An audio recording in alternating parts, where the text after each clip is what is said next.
नमस्कार दोस्तों, स्वागत है आप सभी का आपके अपने YouTube channel GK search engine पर। आज है 18 सितंबर और 18 सितंबर से रिलेटेड राजस्थान करंट अफेयर्स के जितने भी इम्पोर्टेंट क्वेश्चन हैं उन सभी को हम इस वीडियो में डिस्कस करने वाले हैं। तो पूरा वीडियो बहुत ध्यान से देखना और वीडियो के एंड में मैं आपसे एक क्वेश्चन पूछूंगा जिसका आंसर आपको कमेंट बॉक्स में देना है।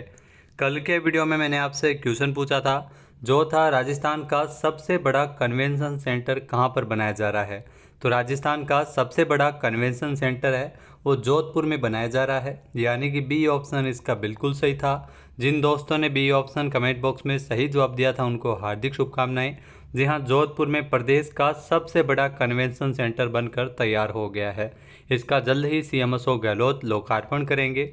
प्रदेश के सबसे बड़े कन्वेंशन सेंटर और ऑडिटोरियम का निर्माण पूरा हो गया है और इसकी फिनिशिंग अब की जा रही है। यहाँ 40 बीघा ज़मीन में 90 करोड़ रुपए की लागत से बने इस कल्चरल सेंटर एवं ऑडिटोरियम का निर्माण जोधपुर विकास प्राधिकरण के द्वारा किया गया है। बजट में इसको लेकर घोषणा हुई थी।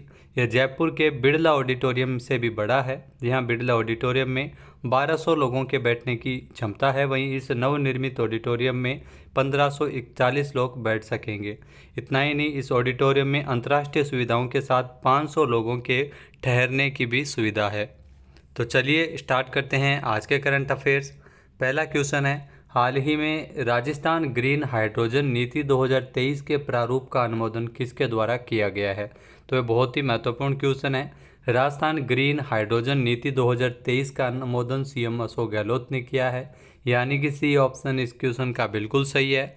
आइए जानते हैं इम्पोर्टेंट फैक्ट्स। तो राजस्थान में स्वच्छ ऊर्जा स्रोत की तलाश और निवेशकों के प्रोत्साहन के लिए राजस्थान ग्रीन हाइड्रोजन नीति 2023 है वो लाई जा रही है। सीएम अशोक गहलोत ने इस नीति के प्रारूप का अनुमोदन किया है। ऊर्जा विभाग द्वारा जल्द ही इसकी अधिसूचना जारी कर दी जाएगी। यहाँ इस नीति में साल 2030 तक 2000 केटीपीए ऊर्जा का उत्पादन का लक्ष्य रखा गया है। ग्रीन एनर्जी उत्पादन करने वाली कंपनियों को अलग अलग प्रकार की सब्सिडी मिलेगी। राजस्थान निवेश प्रोत्साहन नीति 2022 के तहत इसमें विभिन्न छूट भी दी जाएगी राजस्थान ग्रीन हाइड्रोजन नीति 2023 के तहत। इसके अलावा रिप्स 2022 के तहत थ्रस्ट सेक्टर में भी इसको शामिल किया जाएगा। नेक्स्ट है, हाल ही में रक्षा मंत्री राजनाथ सिंह ने किस जिले में स्थित भवानी निकेतन एजुकेशन एंड चैरिटेबल ट्रस्ट में सैनिक स्कूल स्थापित किए जाने को लेकर मंजूरी प्रदान की है। तो यहाँ रक्षा मंत्री राजनाथ सिंह के द्वारा जयपुर में जो नए सैनिक स्कूल की स्थापना को लेकर मंजूरी प्रदान की है, यानी कि बी ऑप्शन इसका बिल्कुल सही है। आइए जानते हैं इम्पोर्टेंट फैक्ट्स। तो राजस्थान के जयपुर में जो श्री भवानी निकेतन एजुकेशन एंड चैरिटेबल ट्रस्ट में संचालित होगा ये सैनिक स्कूल, जो राजस्थान का चौथा सैनिक स्कूल है, इसके लिए रक्षा मंत्री राजनाथ सिंह ने स्वीकृति प्रदान की है। इससे पहले राजस्थान में 3 सैनिक स्कूल संचालित हो रहे हैं। चित्तौड़गढ़, झुंझुनू और अलवर के बाद ये चौथा सैनिक स्कूल है। जो जयपुर का ये पहला सैनिक स्कूल है वो स्थापित होगा। यह स्कूल पार्टनरशिप मोड पर संचालित होगा। सैनिक स्कूल के खुलने से जयपुर में जो रहने वाले कई जिलों के छात्रों को, आसपास के छात्रों को भी इससे लाभ मिलेगा। नेक्स्ट है, राजस्थान सरकार के द्वारा शुरू की गई विश्वकर्मा कामगार कल्याण योजना, जिसमें आवश्यक उपकरणों की खरीद पर कितने रुपए का अनुदान दिया जाएगा।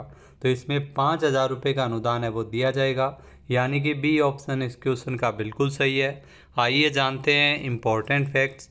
तो राजस्थान में अलग अलग क्षेत्रों से जुड़े कामगारों को संबल प्रदान करने के लिए राज्य सरकार ने विश्वकर्मा कामगार कल्याण योजना शुरू की थी। यहाँ सीएम अशोक गहलोत ने इस योजना की घोषणा बजट में की थी। विश्वकर्मा कामगार कल्याण योजना, जिसके तहत राजस्थान सरकार के द्वारा कलाकारों, श्रमिकों एवं कामगार महिलाओं को स्वरोजगार स्थापित करने के लिए आवश्यक उपकरणों की खरीद पर 5000 रुपये का अनुदान इसमें दिया जाएगा। यहाँ विश्वकर्मा कामगार कल्याण योजना के प्रारूप को जुलाई में मंजूर किया था। योजना का लाभ प्राप्त करने के लिए पात्र व्यक्ति 17 सितंबर तक आवेदन कर सकता था। इसके तहत हस्तशिल्पी, घुमंतू, केश कला और माटी कला के जो कामगारों को स्वरोजगार के लिए प्राथमिकता मिलेगी। योजना का मुख्य उद्देश्य ज़रूरतमंद श्रमिकों को स्वरोजगार के बेहतर अवसर उपलब्ध करवाकर उनके जीवन स्तर में सुधार करना है। नेक्स्ट है, हाल ही में मुख्यमंत्री अशोक गहलोत ने किस जिले में नवीन बालिका छात्रावासों के भवन के निर्माण के लिए 2.5 करोड़ रुपए के वित्तीय प्रस्ताव को स्वीकार किया है। जी हाँ, बूंदी, करौली और कोटा में ये नवीन बालिका छात्रावासों का निर्माण किया जाएगा, यानी कि डी ऑप्शन इसका बिल्कुल सही, उपरोक्त सभी। आइए जानते हैं इम्पोर्टेंट फैक्ट्स।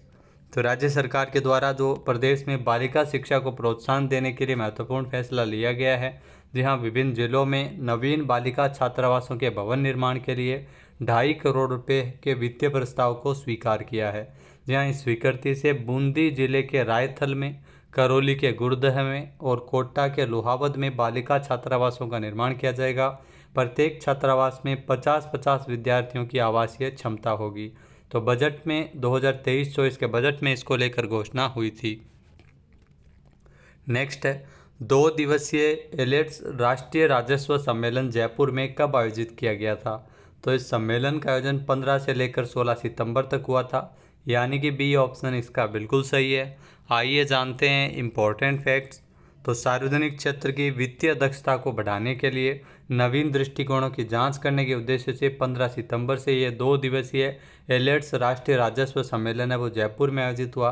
वित्त विभाग के अतिरिक्त मुख्य सचिव अखिल अरोड़ा ने वित्त विभाग एवं एलेट्स टेक्नोमीडिया की साझेदारी में आयोजित इस 2 दिवसीय राष्ट्रीय राजस्व सम्मेलन को संबोधित किया था। इस अवसर पर ई गवर्नेंस पत्रिका के एक विशेष संस्करण का विमोचन भी किया गया था। इस राजस्व सम्मेलन में अगर बात की जाए तो हरियाणा, उड़ीसा, छत्तीसगढ़, आंध्र प्रदेश, महाराष्ट्र, गुजरात सहित कई राज्यों के एवं केंद्रीय वित्त मंत्रालय के प्रतिनिधियों ने भी इसमें विचार व्यक्त किए थे। नेक्स्ट है, हाल ही में राजस्थान सरकार ने राज्य बालिनाथ बोर्ड का गठन करने का निर्णय लिया गया। इसमें कुल कितने सदस्य होंगे? तो इसमें कुल 5 सदस्य होंगे, यानी कि बी ऑप्शन यहाँ पर बिल्कुल सही है। आइए जानते हैं इम्पोर्टेंट फैक्ट्स। तो राजस्थान सरकार के द्वारा राजस्थान राज्य बालिनाथ बोर्ड का गठन करने का निर्णय लिया है। ये बोर्ड बेरवा और बेरवा जाति वर्ग की स्थिति का जायजा लेने के साथ ही प्रामाणिक सर्वे रिपोर्ट के आधार पर इन वर्गों को मूलभूत सुविधाएं उपलब्ध करवाने तथा इनके पिछड़ेपन को दूर करने के संबंध में राज्य सरकार को ये बोर्ड सुझाव देगा। इसमें 5 गैर सरकारी सदस्य होंगे, जिसमें अध्यक्ष, उपाध्यक्ष और 3 सदस्य शामिल है। सामाजिक न्याय एवं अधिकारिता विभाग के उप निदेशक स्तरीय अधिकारी बोर्ड में सचिव के रूप में कार्य करेंगे। इसके अलावा बोर्ड का जो प्रशासनिक विभाग है वो सामाजिक न्याय एवं अधिकारिता विभाग रहेगा। नेक्स्ट है, जयपुर स्थित राजस्थान पुलिस अकादमी में जो स्थित स्टेडियम में खिलाड़ियों के लिए सिंथेटिक एथलेटिक ट्रैक का निर्माण को स्वीकृति किसने प्रदान की है? तो सीएम अशोक गहलोत ने इसे मंजूर किया है, यानी कि बी ऑप्शन इसका बिल्कुल सही है। आइए जानते हैं इम्पोर्टेंट फैक्ट्स। तो राजस्थान पुलिस अकादमी जयपुर में स्थित स्टेडियम में खिलाड़ियों के लिए सिंथेटिक एथलेटिक ट्रैक का निर्माण होगा। ये 400 मीटर लंबाई और 8 लेन का ये ट्रैक होगा। इसके निर्माण में 7.5 करोड़ रुपये जो लागत आएगी। सीएम अशोक गहलोत ने इसके लिए वित्तीय स्वीकृति प्रदान की है और बजट में इस सिंथेटिक एथलेटिक ट्रैक के निर्माण के संबंध में घोषणा हुई थी। नेक्स्ट है, राजस्थान के किस जंतुआलय को पक्षी विहार एवं रेस्क्यू सेंटर के रूप में विकसित किया जाएगा? तो ये ध्यान रखना, जयपुर जंतुआलय और बीकानेर जंतुआलय जहाँ पर पक्षी विहार एवं रेस्क्यू सेंटर के रूप में विकसित किया जाएगा। सी ऑप्शन इसका बिल्कुल सही है। आइए जानते हैं इम्पोर्टेंट फैक्ट्स। जी हाँ, जयपुर जंतुआलय को पक्षी विहार और बीकानेर जंतुआलय को पक्षी विहार एवं रेस्क्यू सेंटर के रूप में विकसित किया जाएगा। यहाँ राज्य के बीकानेर और अजमेर जिले में बायोलॉजिकल पार्क की स्थापना होगी।